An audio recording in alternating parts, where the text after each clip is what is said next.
introduce? Sorry, yeah. That's cool. So hi, I was gonna wait a little bit, but I guess we can start. Yeah, we can wait though too and just continue. I can try to call a cat to entertain us, but I don't. Cat. I bet you Luna will show up. She doesn't appear so well in my dimly lit apartment though. And the one-eyed cat is, like I said, sleeping in my shoes somewhere. He really likes my closet. Couldn't tell you why. yeah, we can start. Okay, cool. Hey everybody, welcome back. This is Whitney. Whitney is a composer and conductor, teacher, photographer, a bunch of other really cool things. She's very talented. She's founded and run an organization called the Curiosity Cabinet. She's on the board of Fresh Squeeze Opera. She's been my composition mentor for like almost 10 years, maybe like 9 years. And I also have adopted one of her foster cats, and she was also the officiant at my wedding. She's very special. And she's like, this isn't just nepotism, she's like legit. Aw. And she is a master engraver and does such things as makes you justify keys or time signatures, because there's no reason of having a 5/4 signature if you can't justify it, which I agree with. And I'm gonna let her take it away. Cool. I want to use something of that of my press quotes, like, she is legit, this isn't nepotism. From Jill. I think that's wonderful. By the way, if you can share your screen. Wait, what? I'm allowed to share my screen? Yes. Cool. Okay, amazing. Thank you for the permission. Thank you also, Jill, for an awesome introduction. I definitely have my hands in a number of different mediums. And I think that, just to make sure I don't get too far off topic and make sure to pull it into engraving right away, I pay attention to a lot of like what things look like, the visual aspect and layout of things. I think very passionately about engraving. So which is a very strange topic to be like incredibly passionate about. But, I came to composition after being a performer. And I remember being like, 7 or 8 years old in the wind band ensemble and getting past, I used to play flute, getting past, the instrumental parts and looking for the best looking part of all of them. And that idea of looking for the best looking thing, the part that was cleanest and most representative of the music, I think has stuck with me for a very, very long time. And also draws attention to the idea that even in being passed out music in an ensemble, the first encounter that you often have with a new piece of music is looking at the sheet itself, is looking at the page. And you don't often get to, you don't always get to listen to a recording before looking at the sheet music. So that's something to kind of consider, that it's one of the, and especially as composers of new works, it's, I think, particularly important to think about how your work is put out there on the physical medium or digital, the instructions, the score, just as much as how the piece actually sounds. And so with that, I think about everything kind of funneling into one basic rule. And Jill has heard me say this so many times, it's dumb. And she's like, I have it tattooed on me somewhere at this point. I don't, because I've run out of space. The score should look like what the music sounds like. That is the big goal. So when I look at a piece of music, especially something that I've finished engraving, my question to myself is, does what I put on the page look like what it sounds like? Now, there are plenty of examples contrary to this thesis that I'm providing to us. A couple examples are like, and it's like it's a contradictory example, so I'll say that it's not in favor of my argument right now, which is like the music of George Crumb. He uses a lot of really quick note denominations, which usually imply to us that the music is really, really, really fast paced. But that's not always the case in his music, where sometimes the 64th note equals like 60 beats per minute, for example. Also, thinking in the opposite time direction, like there are plenty of pieces of music that confuse the heck out of me. Like Shostakovich's String Quartet number 8, the really quick movement is like written in what looks to be 4, but it goes by in 1. And I don't often encounter 4 felt in 1, for example. And that like makes me do some math, which like really hurts my brain upon just looking at the score. Listening and looking at the same time, I can get around it. But the idea is that your score should look, again, like what the music sounds like, as a way of inviting people to not do that extra work, right? Thinking about, you know, the analogies of like writing a paper for, you know, any English class or any publication or whatever it might be, the idea that like also grammar errors and, you know, syntax errors are going to slow you down in the consumption of what you're reading. And so also scanning your score for things like that that are not intuitive to read are very, very important. I'll speak to all of these things very, I guess, sort of specifically, but in regards to like a couple things that I've learned that are important engraving wise to just kind of get us started are that the engraving can also lead us to interpret the work in a strong musical way. Meaning that your page layout, how your ideas are represented, can help us intuit form and structure in a piece of music. And if you can do that in a page layout, that's going to help a performer make a more informed decision or realization of your piece without having to jump through the hoops of navigating what is maybe unclear notation. Does that make sense? Yeah. Example. If you're coming up to a section, like a section break, you don't always have to put it at a page divide, but doing so really also reinforces that that's a section divider as well. It could also, like, you have to take things on a case-by-case basis. Like if you're looking at a part, if someone's got a great transition into the next thing, maybe you know, don't cut it off at that page divide. But a score, like for a conductor, for example, where I'm often reading ahead of things, that's awesome. I've made the page turn. I understand we're going into a new section. I see like a double bar, a key change, a page turn. It all reinforces to me this is something new. It's like a you know, someone bringing in a plane. It's like, hey oh, look at all these signals. So those things can, you know, help if you think about them in the sort of also large scale. Example. Good also rule of thumb is like each page of a score, and again, you have to take it on a case-by-case basis. It's wonderful when they take up about the same amount of time. One page equals 30 seconds. Sometimes it's just not possible. So just like, if you're like, you said do this and I can't make it, okay, fine, whatever.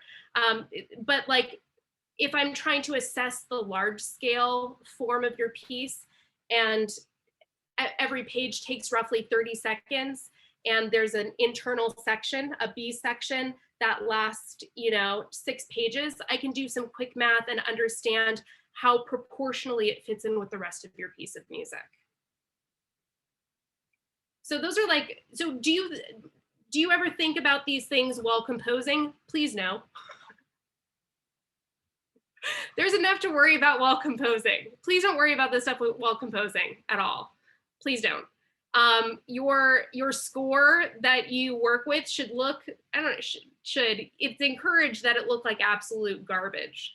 At this point, I I'm so into engraving that sometimes when I write music, I see what it looks like on a piece of paper and also combination hear it. But like, that's, you know, you don't need to do that. You should work in whatever kind of way that works best for you. But these are kind of guidelines to sort of start out with. The other thing that I will plug is this book. It's huge. It's like dictionary sized. It's called Behind Bars. Does anyone have this book already? Yeah, nerds. You're all nerds. I'm extra nerdy because I pre-ordered it when it came out. Oh yeah, all right, extra nerds, nerds unite, hooray. I like pre-ordered this monster. I was like, oh my gosh, there's a new notation book coming out. Like, let me pre-order it so it comes to my place immediately. It was like one of the big things that I bought myself in terms of texts or whatever. It's wonderful. It's great. Have I read it like cover to cover and poured over it? No, I've definitely read whole sections though. And what's wonderful is like, it's a great resource and reference for stuff. So like, I'm not sure I have, aside from what I sort of introduced us with, I don't think I have anything like that's not included in this wonderful book to necessarily say, aside from the idea, which I think is still kind of important, the idea that engraving can show you bigger structural things that can be really important to helping a musician digest a piece of music. So yes, this book is wonderful. It goes through things like best practices for rhythmic notation, which very briefly, like if you're in a particular meter, you should beam to that meter always, okay? Don't do goofy thing. The other rule of, sorry, it's not that you can't do things that are off or weird or goofy or whatever kind of categorically you want to express it as, asymmetrical. I have tons of these sorts of occurrences. But the second your engraving sucks about it, it's going to take the players way longer to figure out how it's going to actually happen. And that means the rest of your piece just doesn't get as much rehearsal time. So like, clear engraving is the best way to get the most rehearsal time out of your musicians. There's also a way to like go too far and to micromanage every single nuance and like kill the musicality or interpretation of a piece. And I'm not trying to suggest that at all. Let's say, for example, you encounter a measure of 5/8, and the piano, let's say it's for violin and piano. The violin is grouped in 3+2, and the piano is grouped in 2+3 for this moment. What do you do? There are a couple different directions that you can go, and they change based on how many instruments you add to the problem. For example, if the work is conducted, everyone should be beamed in the same time signature. I'll die on that rule. Why? Because that's what's going to be put forth in front of you. So how do you negotiate a cross accent in that occurrence? Well, what you're going to do is you're either going to beam against the pattern, and then you're going to put, you know, do you guys want me to pull up Sibelius and show you what I'm talking about, or is everyone following so far? You're like, no, we needed, okay.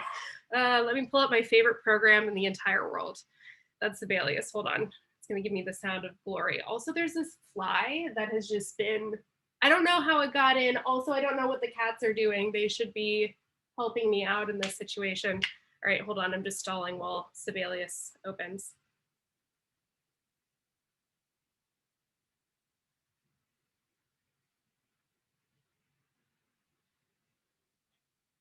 Oh my God, did I break Sibelius? No. No, we're good.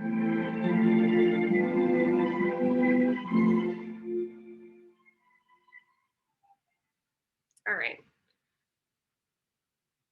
Let's just grab a new score that's got like a piano in it. That looks great. Great. Okay. Wonderful. Let me share my screen with you. So in my imaginary situation, let's also add a violin, like I said. And actually, let's add a whole bunch of instruments. Okay, it's not so important what they are right now. But I've got 4 people. It's going to be a mixed meter fiasco, and so I'm going to need a conductor. This whole section's in 5/8, and it's beamed in a 3+2. But I am going to have some cross the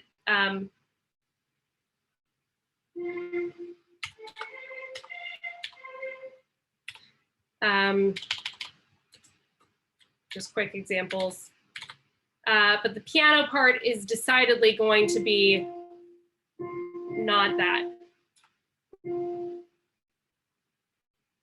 So you have a choice. You can do this,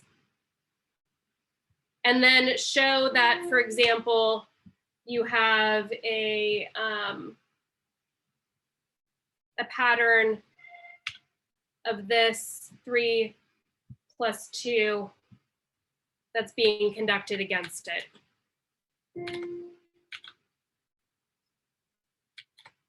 Why are you down here? There we go. Example. Okay, method 1. Method 2. Beam in, oh my gosh, give me an accent. Beam like this.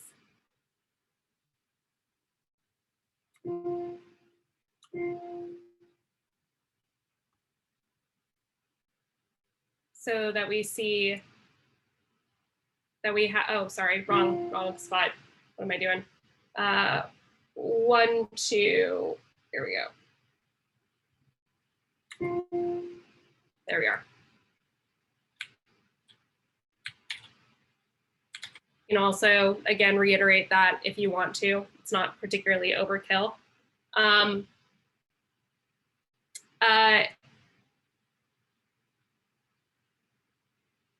There are advantages and disadvantages to either way.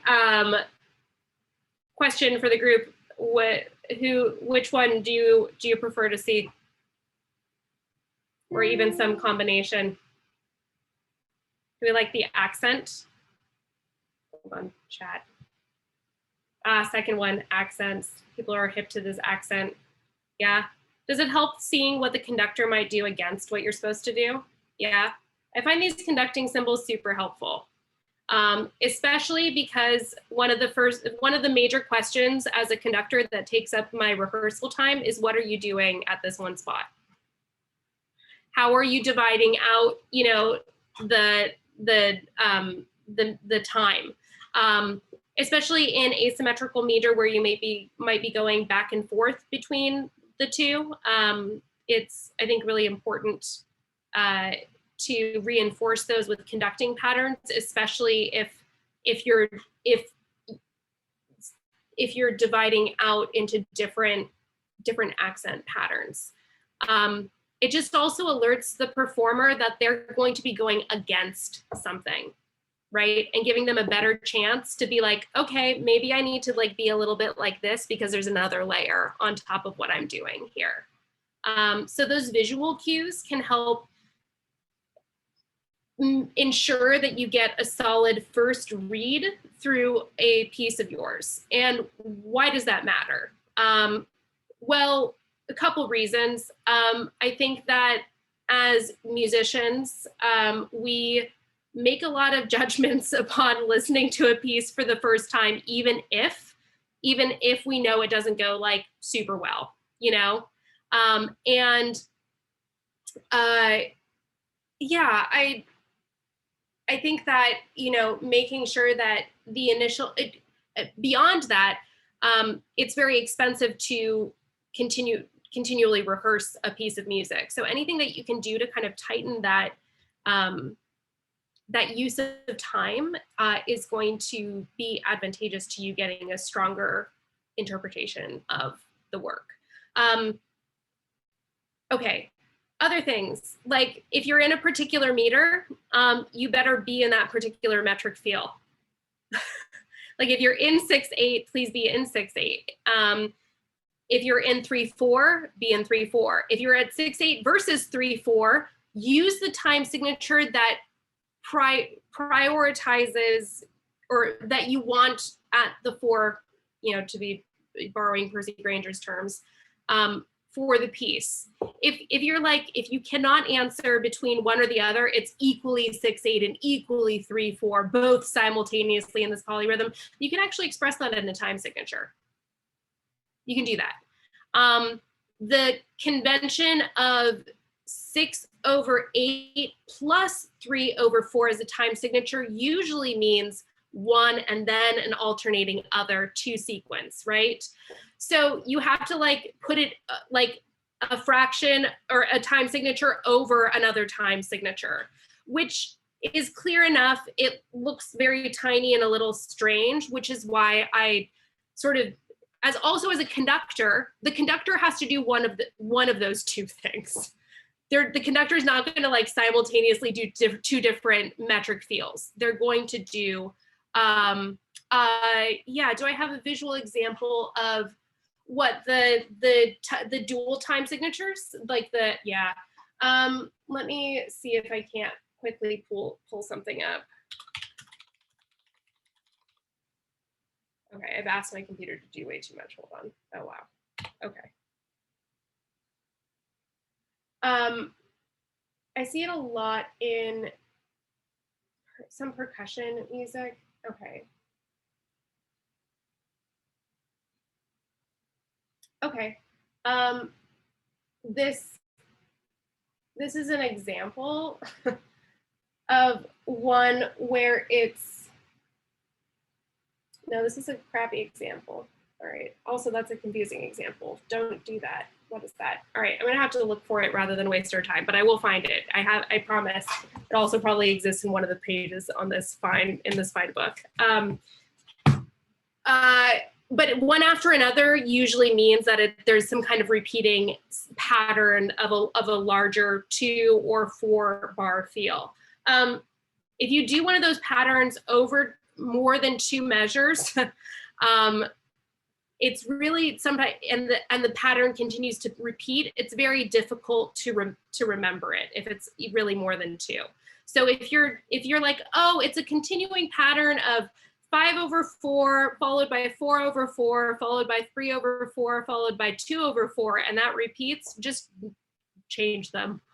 List all of those time signature changes all the way out, because at some point you're not going to remember where those 4 measure sequences start repeating, especially if your page layout doesn't reinforce 4 or 8 bar sequences. Speaking of which, if you are using 4, 8, 16 bar sequences, your scores should, if they can, help reinforce those phrases that your piece takes. I will never forget this moment where I was in, I don't know, in my 20s, which I'm not anymore. And there was a very nice but very seasoned pianist who was playing my work, and I had this 8 bar phrase, and I only had 7 of the measures on a system.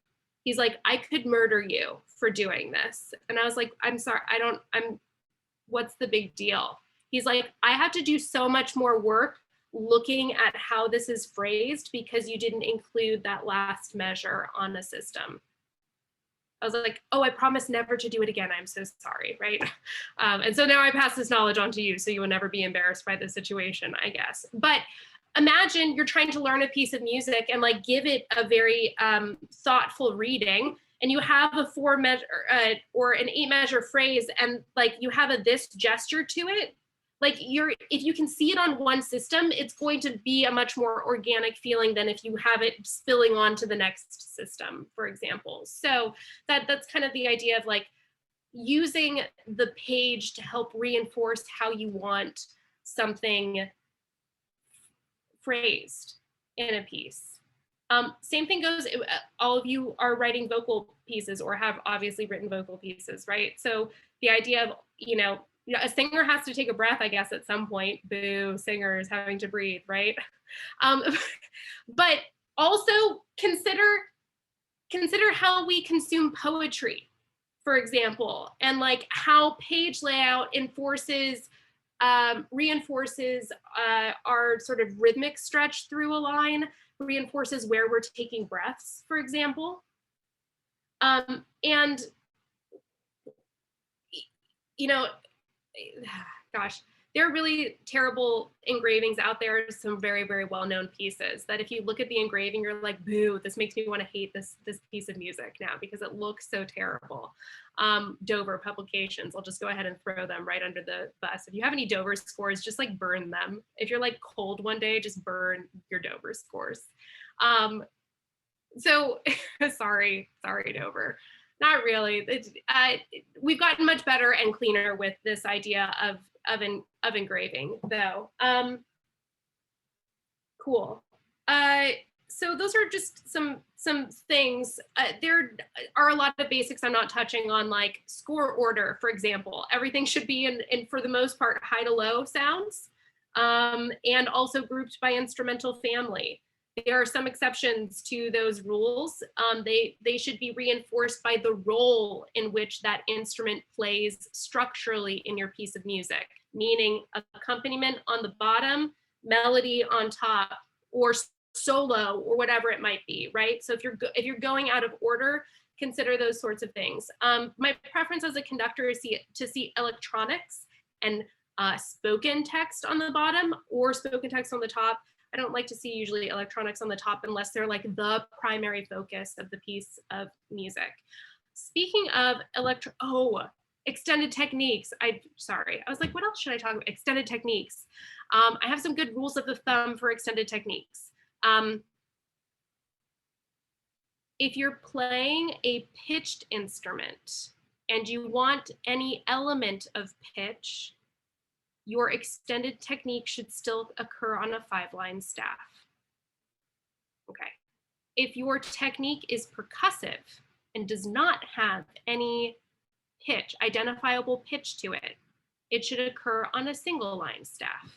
For those of you who are like, Whitney, you're going too fast, you've had too much coffee today, let me go ahead and share Sibelius. This is what I'm talking about. Let's say that I'm going from my groove. Oh, just kidding, sorry. Let's say I'm going to,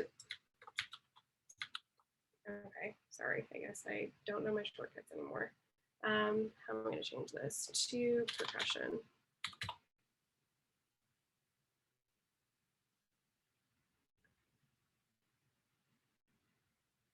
So I don't want to see either of these things. But let's say I'm going to body on the body of the instrument.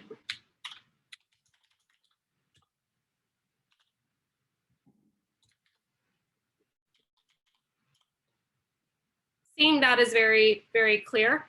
It's also as a conductor, I know that I'm not anticipating any pitch from that technique. Hitting the body of a violin doesn't sound particularly loud. Things like forte, possible, or possible, right? Indicate to me that the player should try to play as loudly as possible, but the intended resultant dynamic is not very loud. Yeah. So that one's a cool one. I like that one. It indicates also that, like, as the composer, you know that it's not going to be a particularly loud technique. So again, in saving this rehearsal time, this sacred rehearsal time that I'm talking about, the idea of like a player just being like, raise hand, hey, like that's not going to be really loud. how are we going to negotiate the fact that it's not going to be very loud? Like forte possibile is just like telling the performer, like, you know, it's not going to be loud, just like try to do it as loud as possible anyway. Same thing, like, for example, if you're, let's say you've got a, this is a good example. Let's say you've got a soprano part. And your soprano part, like for whatever reason during your mixed meter groove, like during this moment, you want a high C. By the way, you're not going to do any sort of other funky meter or other subdivision for a whole, like this, no. I better not see that in your measure of 5/8. Please no. That means not, that's bad, boo, boo. Everyone knows why this is evil, right? Okay, yes. I'm not, as the conductor, doing that in, okay, I'm glad people are smiling. It's, I would never conduct, that's 4 + 1, boo, never boo to that, okay? But look, the conductor is doing it in that, and that's totally fine. But let's say like that high C, like you're only going to get it so quiet, right? So like piano possible is also a really nice indicator that, like, you know, that like it's not going to be the quietest thing, or even worse, right? Like as quiet as you can, making a good tone as possible, knowing that it's probably not going to be very quiet, right? That's one way of using that term. I'm copywriting this entire piece. You guys can't steal it from me. It's obviously really it's my worst composition yet. I'm sorry. Okay. Oh my gosh, wait, there's a lot of things in the chat that I've kindly ignored, maybe. I'm sorry. I didn't mean to. I was just really into engraving. Oh, inspired. Yay. Thank you for being inspired by me. Yeah, Jill. Just one question. Yes. Libby asked, is it better if you have an 8-bar repeat or do 2 systems of 4 rather than systems of 6? I think she's referring to. Oh, big stuff. Oh, thank you. That's a great thing. Repeat structures are inherently evil. You should always look at repeat structures if they go over a system or over a page, right? It's awful. The big question is like repeating stuff, like, is it actually, the question to always ask is it easier to see a repeat sign, or is it actually easier to see it literally repeated out again? So so it's on a case-by-case basis though. So it's like, say for example, like you have a first time, second time, like you play this first time, and like there's a couple instruments you do something first time only, and then a couple instruments you do second time only, and everyone's on a repeating system, that starts to not look, where the score doesn't start to look like the way the piece sounds. And then that violates my golden rule, right? Okay. So is it better to have an 8-bar repeat? No, the question moved, damn it. I'm a visual learner, so I'm trying to see this on a piece of paper. 8-bar repeat, or do 2 systems of 4 rather than 2 systems of 6. No, never do 2 systems of 6. Always do 8. Do the two systems of the 8-bar. So you followed up on our question, Elizabeth or Libby. You can just speak. Okay, you can speak. You can speak. No, you don't want to speak? Oh no. Because okay. I have often long repeats. I can talk. It's fine. I'm just being weird. Wait, no. Long repeats in the bass accompaniment are changing faster than the upper stuff. Not talking about. So what'll happen is I'll have a long repeat that repeats in the lower in some part, and then I'll have stuff that changes in the other parts. But I can't fit like the whole repeat onto a staff. So first off, have you played around with staff size? And speaking of staff size, there's like okay, you have played around with staff size. Like the smaller. On one of my most recent pieces, I ended up just shifting the whole thing to landscape instead of portrait, because I was like, this is just going to work better. Okay, so yes, in that case, because this is, you're worried about more for full score reading than for parts, right? So I would mess around with making, because there was a whole time in which I was like, I'm doing cool landscape scores, and they're actually a little bit harder to conduct with. They So feel like unwieldy, yeah. yes. So the thing is, okay, on one page, can you get two larger systems that have like a division in the center? Does that make sense? Like a 1, 2, 3, where I can see like 1 and 2 on one So page. this piece is 3 voices and 5 instruments. And so to try and put 2 of those on one 8.5 by 11 is a little weird. 2 systems. You should definitely Yeah. be able to definitely find a staff size that where you can fit at least 2 systems on a page. And actually, that's a thank you for even bringing that up. Unless you have a bucket ton of instruments, try to at least get 2 systems on a page. Okay. Yeah. This is for every single project ever. And the reason is you can see more time this way and understand what's happening like large scale structure, but single systems on one page, I'm like, okay, that was 8 measures, flip, 8 measures. Actually seeing how like that A and B structure combine with one another is a very powerful tool for me to interpret your music better. And remember, a score isn't like, when a score is for study, which you can do on a little bit of a closer scale, or for conducting. And it's not often that I encounter a score that has a staff size that's too small for me to read. If it is, what I have to do is mark my score so that I see larger things versus the smaller things. And honestly, I shouldn't be, while conducting, policing the flute player for playing like an F major arpeggio, right? Like if something sounds off, I've done my score study, I cut everyone off, I say, hey, like, and then I'm looking at my score a little bit, like I need readers or whatever. Like, hey, can you guys like read? Can you go over that F major arpeggio that you seem to totally, but 2 systems on a page, because I'm looking at that as like a larger sort of image. And not to get all like psychology on this, but we like to interpret things in larger pictures. The Gestalt psychology. I'm not saying I see faces when I'm looking at pieces of paper.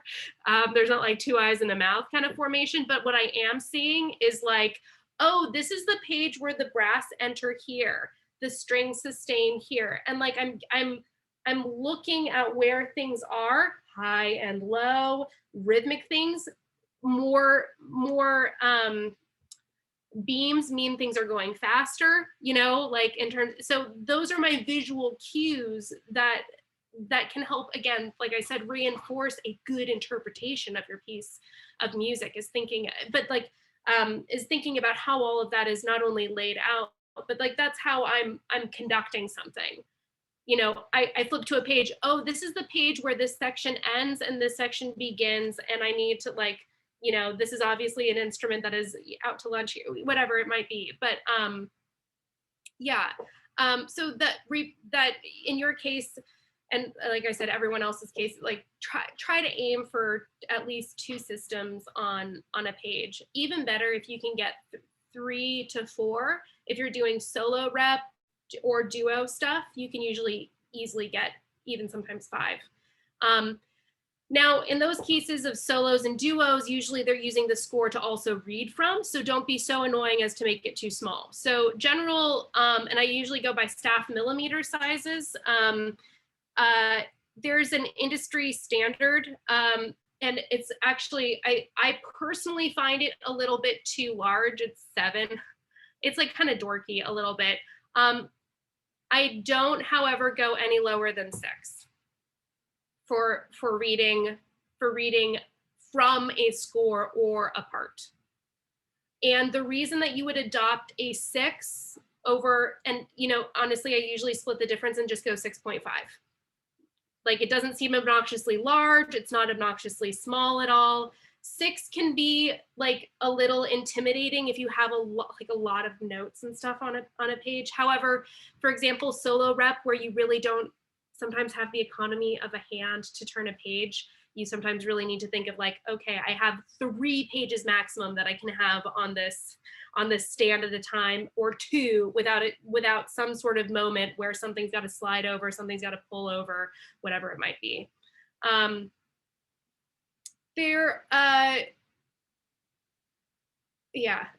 there, sorry, before I get like, what you meant for percussion part staff size? Great. Percussion stuff, thinking about the player actually being a little bit further away from the instrument, never less than 6.5 for percussion. They're usually significantly more displaced from their setup, especially if you're doing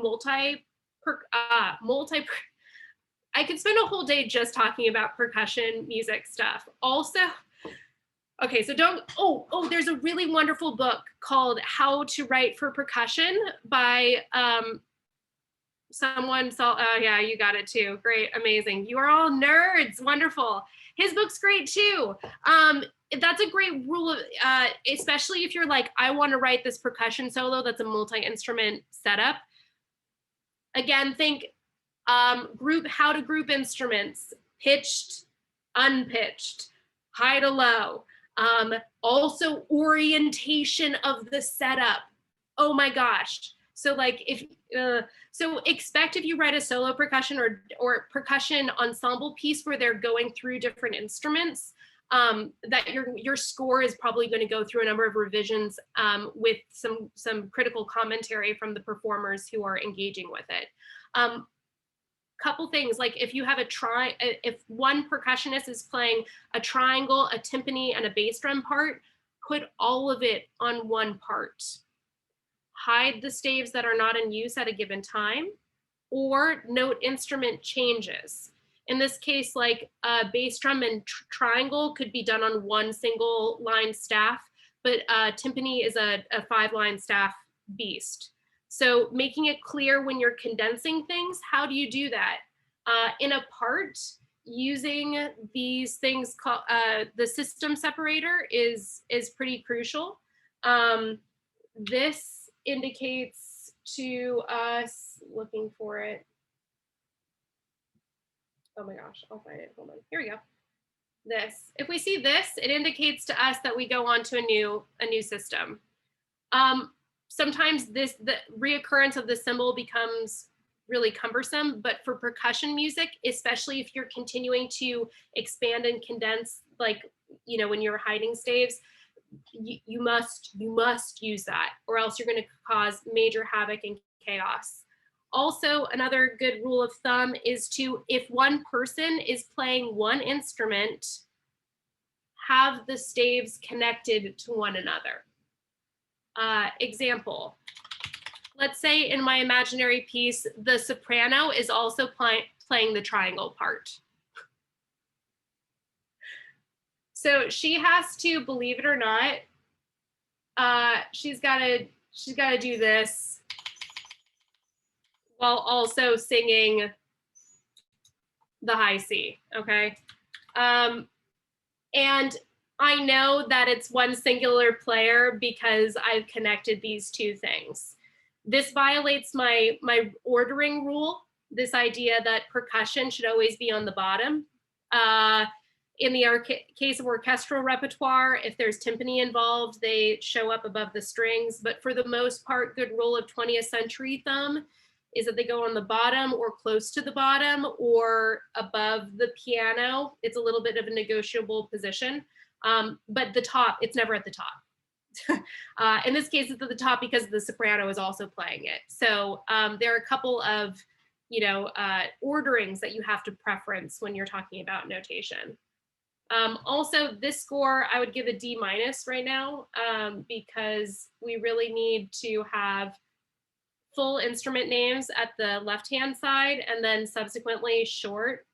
Otherwise, I'm never going to know what the heck is happening in this piece. Yeah. Very good. All this is bad now. Here we go. Good. So before I just like continue rambling, what kind of question? Oh, wait, I answered the percussion staff size, right? Multi-percussion setup, even mallet percussion, just make it 7. They have to stand so far away from their instrument. It's really hard to read. Yeah.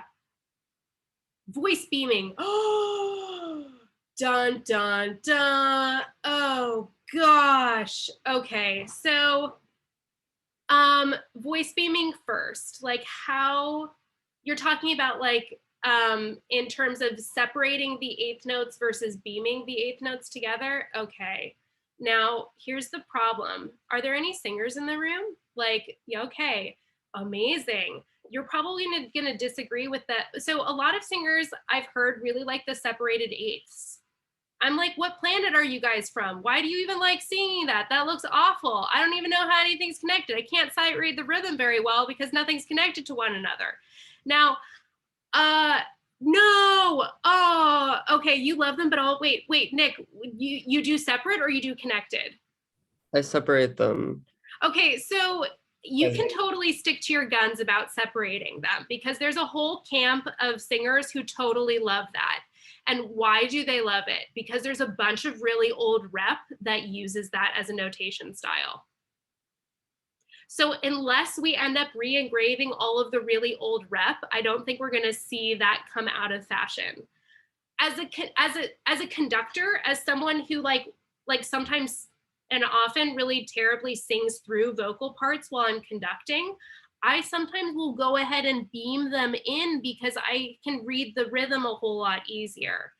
So honestly, I think it's a 50-50 split, just like people using Finale or Sibelius or whatever in terms of preference. Like you can really go either way. So like in the nicest way, you should tell your composition teacher to go suck it. But in the nicest way, in the very, very nicest way, that there's really a historical reason that there's singers who preference the individual things.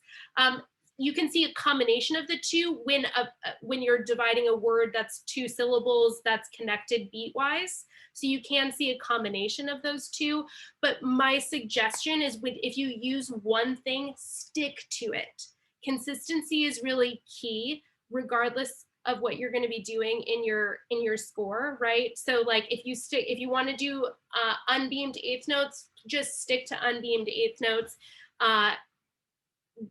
Maybe the one exception is if you're doing mixed meter stuff and you don't want to use the triangles and hurdles in the conductor symbols, using that as a reason to employ beaming at a particular spot so that the singer can really quickly know how to like 1 2 3 1 2 or 1 2 1 2 3 group of like a 5/8.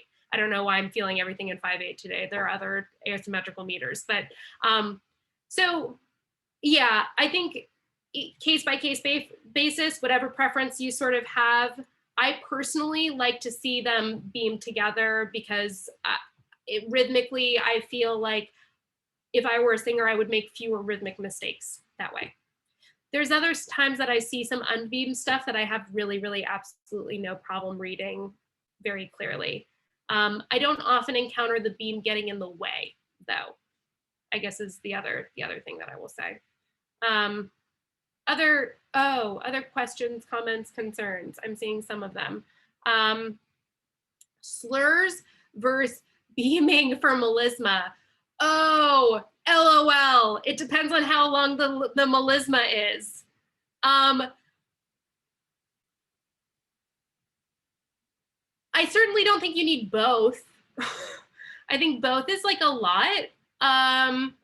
I personally like to see a slur over it instead, because again, it shows me what the conductor is. The conductor is not just doing something. They're not just like holding their hands up and like time evaporates while you do a melisma of 16 notes. However, let's say that, ooh, good counterexample. It's a solo piece. It's not conducted.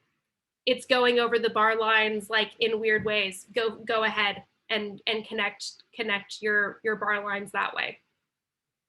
The beaming shows you the internal organization of time. So it's important to think about what the thing is that you're manipulating is supposed to be doing in the first place. So beaming exists to clearly show you what the internal organization is. So if your internal organization, if you want that feeling of one, what if 16 in the feeling of one, you should probably connect those. Connecting those things might actually be a very powerful move to interpreting the piece versus like you know, 8 groups of 2. Or even feeling more connected than just seeing a slur. In fact, in this imaginary example that I'm talking about, if I were a solo performer, I'd really love to see those things beamed together and maybe slurred if it was a really dreamy, like very flowy sort of thing. I love exaggerated techniques, so sometimes doubling down on some things that reinforce one another are powerful and good tools. It's important, on the other hand, to not contradict yourself. For example, tenuto markings with accents. If you have like a whole passage of things that like you're trying to make it and it's very fast, a difference between an accent and a tenuto and a staccato, or a combination thereof in an intricate pattern, you get to choose like 2 things if it's a fast tempo to try to like pivot against, because we're not going to hear the nuance of 3 particular articulation styles very likely, especially if we're thinking about an ensemble, like a full section, for example. Solo repertoire, maybe that's the case, that if you're really honing into just like listening to a violin, you're going to be able to hear the absolute nuance between a tenuto with a staccato with an accent on it in terms of difference, right? I feel like someone should do the Pepsi Coca-Cola challenge and be like, is that a tenuto with an accent, or is that an accent with a staccato marking? And you're like, can I taste them again?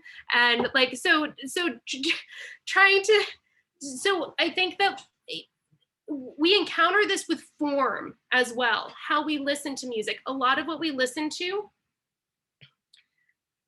doesn't have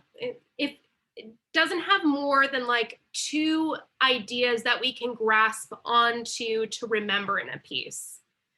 Anyone who's writing like crazy rondos, that's fine. You have that A idea repeating, and then you have this switching out of an idea. But guess what? That's really a back and forth. That's 2 ideas. That's not a bunch, right? When we are listening to a piece, like there's a reason why sonata allegro form, unless it's very complicated to listen to a three themed sonata allegro versus just 2 themes. Like creating like, what is that major point of comparison is going to be really, really difficult. Anyway, reinforcing that with articulation is also important. This idea that like, don't go crazy. You don't have to use every articulation in the freaking books, right?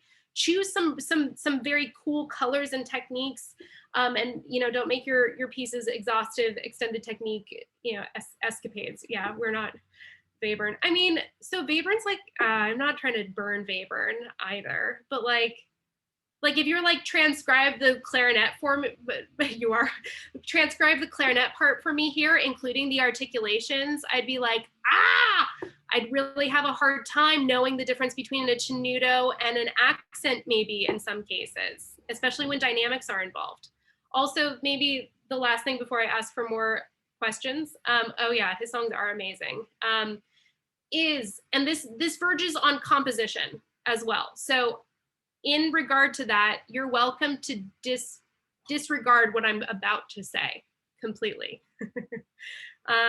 But this is a hill I'll die on, and it's something that I learned from David Del Tredici, which is probably the most important thing he taught me in my lessons with him, which is in a piece of music, you are only allowed to start on a piano or a forte and never a mezzo dynamic. Ever. Never, ever will you ever start on something so unthrilling as a mezzo dynamic. There's nothing like serving dinner, like being like, it just came right out of the oven, but it's not quite hot enough, right? Or like kind of still cold in the center. I don't know. I think it's actually a really useful thing.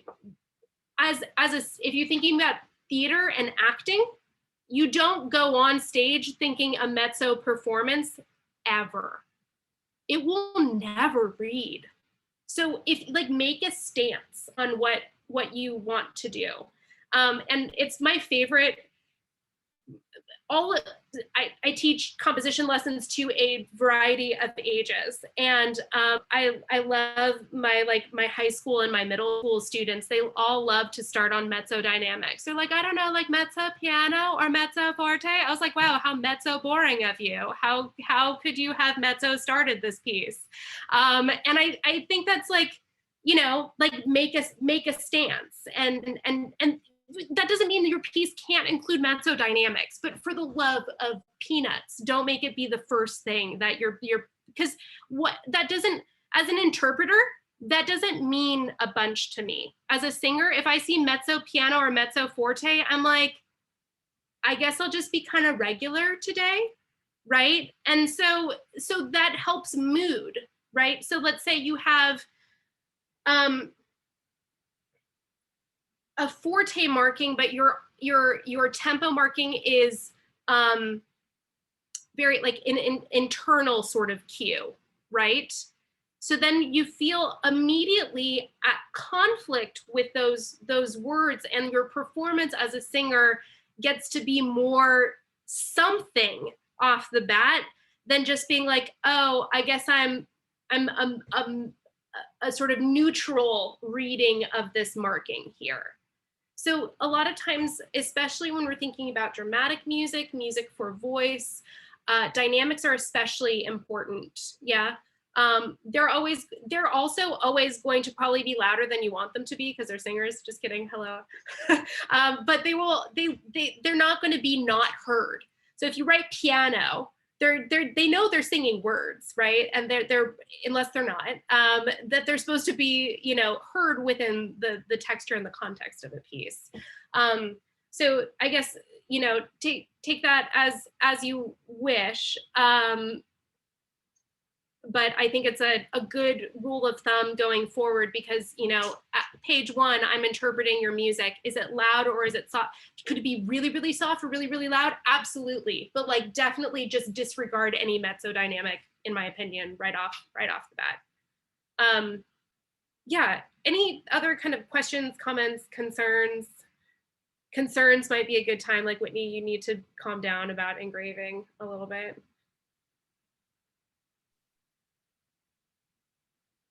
No, I have a quick question. Yeah. So how do you feel about using mezzos when, let's say, it's not necessarily the beginning of the piece, but a beginning or rather an introduction or bringing in a new instrument? Oh, you know, I'm literally talking measure one.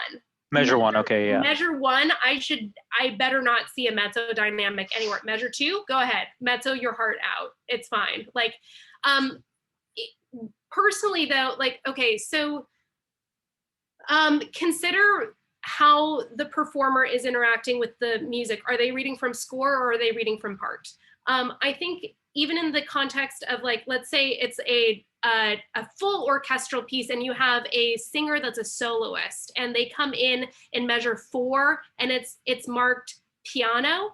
I think that's a better indication than marking it mezzo piano. I think they're going to know that they totally have to be the thing that's heard at that moment, but the sort of thought of piano is more evocative than the thought of mezzo piano. Sure. Right? So I think people will naturally sort of adjust themselves. Now, in the context of you're reading the violin part and you're not reading from score and you don't know like what everyone else is playing, or you don't, you know, you're playing a long note and all of a sudden, like, let's say the chord changes and you're the inner third of the chord and the way that the chord is doubled, there's like a lot of root and fifth. So the third's got to be a little bit stronger from the viola part. Please, by all means, mark it mezzo piano, mezzo forte to kind of ensure that like, hey, guess what? Like, please don't back out here. You're an important color.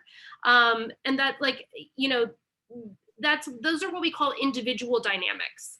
And that's a more current trend than group dynamics, which are more commonly seen in older rep, where, you know, it's like where the dynamic information is not particularly extensive.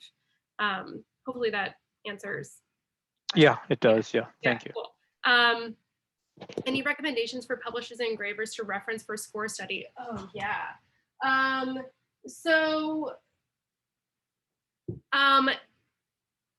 If you're writing a piece of music, you should, like, let's say you're writing a string quartet. You should already be familiar with like a whole bunch of string quartets, I hope. And then you should also own some scores of those string quartets, maybe. And hopefully those scores are not just downloads from IMSLP, because IMSLP, even though it's an amazing, awesome resource, it's free and usually has some of the most engraved pieces of garbage on the internet there. One of my most prized possessions is the Ligeti Legrand Macabre score that I have. I have the opera score. I don't want to tell you how much money I spent on it. I wanted to know like what it was all about. It's a Schott, a CHOTT publication. They have really awesome engraving and great representations of 20th century repertoire. So like, let's say that you were writing a whole kit and caboodle, you know, opera piece, like I would like reference that score in particular to look at some of the advantages and disadvantages of like the page layout, what it looks like, the score ordering, those sorts of things. So in terms of engravers, like they generally are like kind of exciting for me to listen to, or for me to look at. There's also the Urtext, God, I've got some Messiaen scores that are done by, is it Universal? Yeah, Universal, and their scores are white and red, and they're also really, really, really exceptionally beautiful. A lot of times, much like the price of a score can usually reflect a lot about the engraving quality of it. Yes, yeah, good. Everyone should read that comment that just came in. Yeah. If and using scores in a project that have different additions is a big no-no. Please no, ever. It will cause a whole variety of problems. Yeah, Baron Writer is amazing. The other question up here, how do you approach multiple simultaneous time signatures, and how would you approach writing with multiple simultaneous tempi? Oh, shit. Okay, that's a great question. So the scores that you're gonna look at are probably Stockhausen. Please look at some Stockhausen scores. The other thing is like the 1960s and the mid-century, there was like a whole major, huge and following in the decades following, major explorations with graphic notation and alternative notation forms. There's a compendium of graphic notation, which the name escapes me right now, and I'm embarrassed because Cage had a huge hand in it, and someone's probably going to put it in the chat. Like, how could you not remember this particular title of these scores? But the point of the matter is there's so many things that have been done before. So don't go and try to reinvent the wheel, especially if you're doing things with multiple tempi. So the score, going back to my thesis, the score should always look like what the music sounds like. So multiple tempi, something has to be consistent, something. You have to come up with some kind of common denominator. What that's going to be is time, right? Not the organization of time is not your common denominator, probably. If you're dealing with something that's like quarter note equals 70 and quarter note equals 80, or something's in 7/16 while something's simultaneously in 6/8 or whatever it might be. What I mean is your page should represent a piece of time, and that time should be 10 seconds, 15 seconds. please try to make each page an equal amount of time. That would help everything, but sometimes it's just not possible, right? So using dotted bar lines to show where big simultaneities occur. In this case, probably using a cutaway score style, which is labor intensive, but I think really worth, I'm a conductor who really loves to see cutaway scores. For example, let's say that like I have this and like the piano comes in every 2 measures. I can actually hide this instrument right here. I would want to also do it probably in the left hand as well, and might not do it if it was, you know, something that was coming in and out. For example, like every other measure, I might not use that open space, but use just a rest. It can very quickly indicate to you when something is not playing. Decluttering the page, especially when you're trying to show where essentially a timeline based score. So I guess in short, things that are in multiple tempi or multiple meters, showing where things match up is crucial, but also using a more like time-based score construction, I think is a powerful tool in that. That's a great question. Really, really wonderful. Other things that like, let's say you're doing something that like Stravinsky does a lot, where like you're doing different groupings of like 8, where like every 32 beats, things come back together. You can force in Sibelius and Finale and many other notation softwares, hiding bar lines and drawing bar lines of your own. Doing that, showing where things match up and between different voices is also something that you can explore. But actually looking at the scores of Stravinsky, they usually have some dotted bar lines and stuff in them that show you the connectivity of these different metric fields at a particular time. Stockhausen did some pretty out things. In terms of graphic notation, I might give a shout out to his particular piece. Stockhausen was also kind of a jerk, but whatever. He's got this piece called Refrain. Do you guys know this piece, Refrain? Yeah, for those of you who don't know it, it's a cool trio. It's presented on a huge poster-sized paper, which is like massively problematic to actually performing the piece. So bad notation practice, boo. In fact, I'm gonna like go back in time and like, you know, be like, what were you thinking? But it uses this piece of plastic that the performers get to place on the score that has music printed on it that gives it different interpretations based on where you're placing the plastic refrain, as it were. So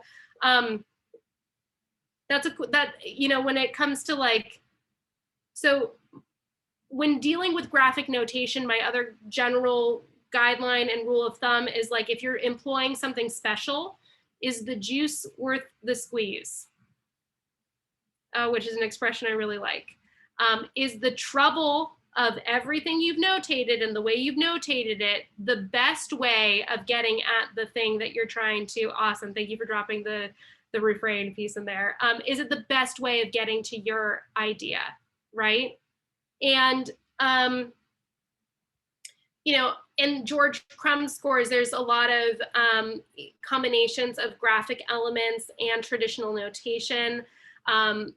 You know, you can see some instances of swirls and stuff, and you know, all of these graphic elements, you know, have like kind of an improvisatory feel to them.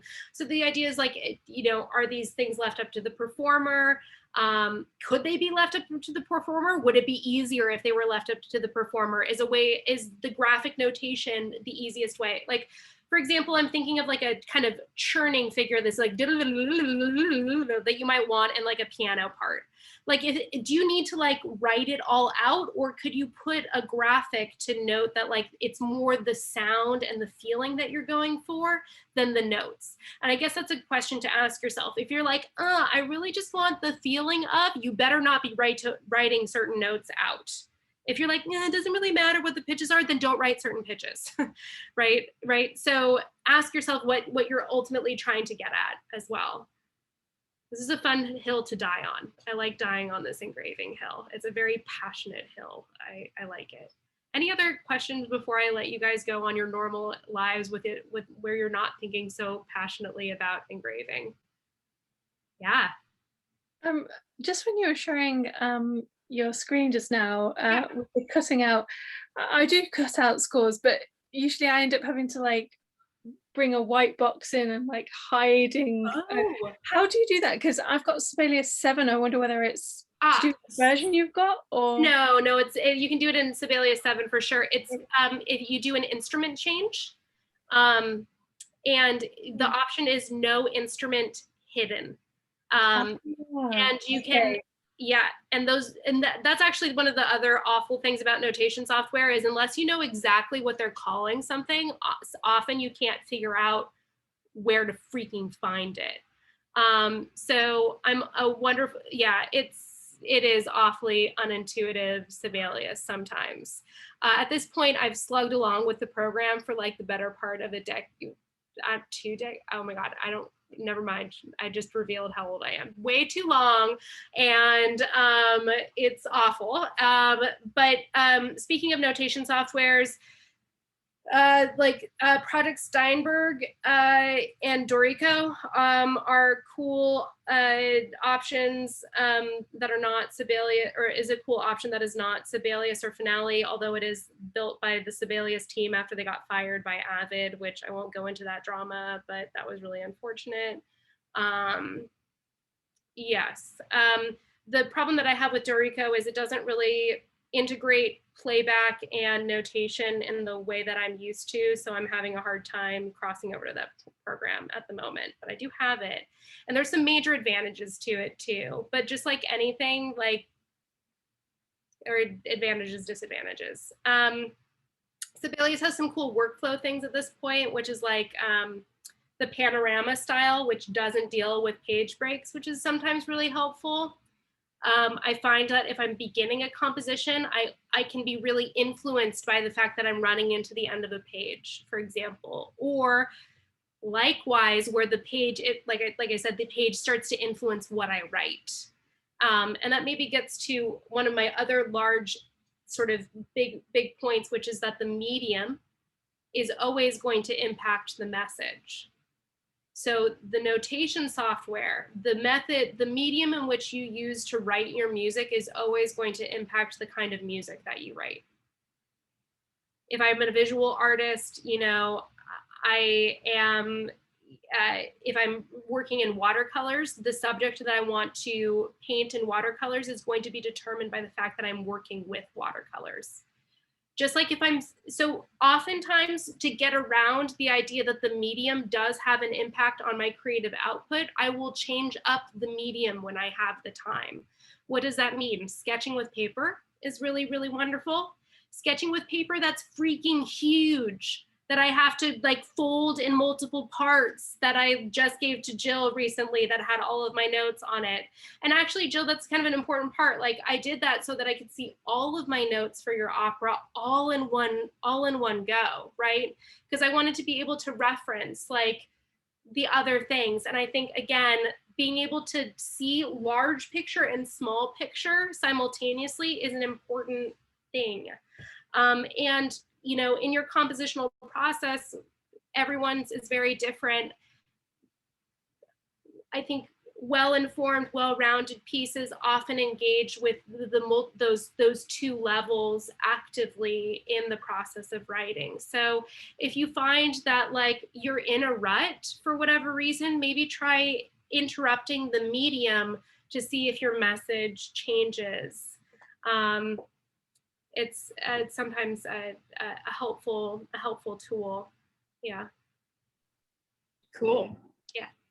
Thanks, Whitney. You're welcome. So you can, I'm going to stop recording real quick.